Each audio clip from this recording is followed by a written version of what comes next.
Dans les 5 ans à venir, moi je ne propose pas de décaler l'âge de départ à la retraite. Ça n'est pas juste et les sacrifiés, ce sont ceux qui ont aujourd'hui autour de 60 ans. Je ne propose pas de baisser le niveau des retraités, je le maintiendrai. Le niveau de vie des retraités, on doit le préserver. Je ne propose pas d'augmenter le niveau des cotisations.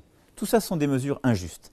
En même temps, quel est notre problème? On a un système de retraite qui est illisible, qui est injuste selon votre situation, votre catégorie, le régime auquel vous appartenez. Il y en a 37 en France.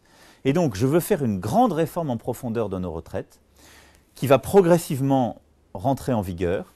Toutes celles et ceux qui sont à 5 ans du départ à la retraite ne seront pas concernés, mais tout le monde ensuite va progressivement rentrer dans un système qui restera un système par répartition, où les actifs financent les retraites des retraités, mais qui va permettre que 1 euro cotisé donne lieu au même droit pour le départ à la retraite. Et vous pourrez librement décider de sous-cotiser ou de surcotiser, mais tout au long de votre vie, vous verrez où vous en êtes. Et cette réforme, elle est plus juste, elle est plus efficace, elle est plus transparente.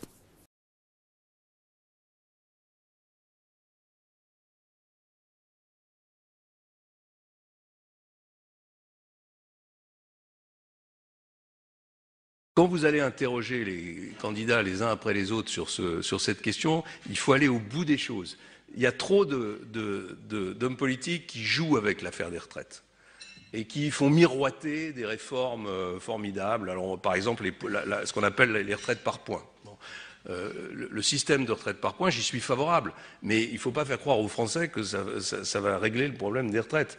Le système par points, en réalité, ça permet une chose qu'aucun homme politique n'avoue.